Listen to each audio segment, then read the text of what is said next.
The vocal minority, the squeaky wheel gets the grease, or my favorite, you don't get if you don't ask in this world. And for the past 3 years, you and I have not been asking, we have been bitching and moaning for a third pedal in sort of a BMW Toyota that actually is very good to drive. And finally, we have been rewarded with a manual transmission, not in a 2-liter 4-cylinder, in a 3-liter 6.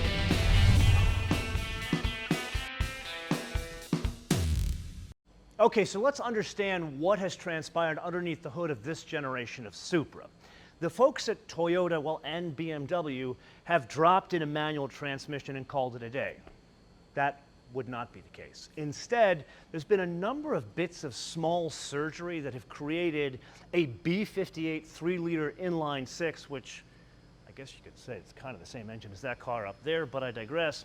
And then they've taken a witch's brew of different gearing and transmission housing to create a bespoke transmission that is a combination of stuff that's already on the shelf. Like, for example, they've taken the housing from the ZF 8-speed automatic, then they've taken different gear sets to create this sort of bespoke transmission. Along with that, they changed or really reinforced the drive shaft, and then while they were there, they did some tuning to the control system of the engine. So first thing, they changed the mapping of the traction control, changed the mapping of the stability control, and then while they were at it, you know there are different modes in the throttle mapping, they changed the track mode. Now, a number of those things are not just limited to the manual transmission, it's also in the automatic Supras for 2023 and forward. Now remember, this is a 382 horsepower inline 6 with 367 pound-feet of torque, so you can't really just drop in all those different gears, make it a manual transmission and call it a day. So what they've done here is put a larger diameter clutch with reinforced diaphragm springs. Okay, so one would think that's all that's involved in switching from a ZF 8-speed automatic to a sort of bespoke manual transmission behind an inline 6. Actually, there's 2 more changes. So we already talked about changing the throttle mapping, which impacts the track mode in this car. Well, there's also like a rev match mode. They call it IMT. It can be switched on and off. So in cases where you do want a rev match, when you're downshifting, the system can do it. Then bringing all of this together is a shorter final drive ratio. Now, in addition to that, there are some changes underneath the vehicle, but they don't impact just the manual transmission, they also impact the ZF 8-speed torque converter automatic. First would be retuned dampers, retuned suspension, and then the electronic power steering that's also been retuned.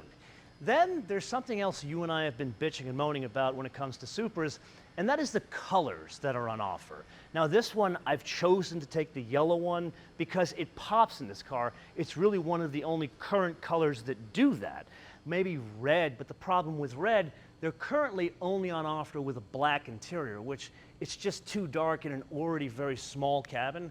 They've sort of fixed that in that this 2023, whether it's manual or automatic, will have something new in the form of a blue, specifically called stratospheric blue, which is like a medium blue metallic and changes the overall look of the car because it picks up on the design of the vehicle, which was done in Southern California at Toyota's Calty studio. Now, while we're talking about color, apparently they fixed more than the transmission choices. There will be a special edition of the manual transmission. They call it the A91 Manual Transmission Special Edition. Not exactly a great ring to it, but I like what they've changed. Of course, it's a manual transmission. Then they changed the color. Exterior, it's not the beautiful stratospheric blue. Rather, it's either see you later gray or like a matte white finish. But the interior, instead of the horrific dark black that's claustrophobic, instead it's a cognac leather interior with the manual transmission. Then, remember in the Tundra we saw those red stabilizer bars in the front suspension? Well, they've kind of borrowed a trick from that, The strut tower brace in the Supra underneath the hood will be red as well. Now this one's limited to just 500 units. It also changes the wheels. That goes to like a 19-inch gray finish, so just for the avoidance of doubt, these are 19 as well. But notice it's like a two-tone black with a satin finish aluminum. This will be like a dark gray finish. Those only for 2023. And that's everything for the manual transmission. Sadly, I cannot tell you that I've confirmed a Targa roof. And if we were gonna go to the wish list, that's really the only thing I'm going to ask for, because they've kind of given us everything we've asked for at this point for the past 3 years. But I am one man, and this is the point of the episode where I turn this around to you guys to opine in the comments below, or via our social media, MotoManTV, all one word, MotoManTV, all one word, Facebook, Twitter, and Instagram. And with that, a little tidbit here about this episode.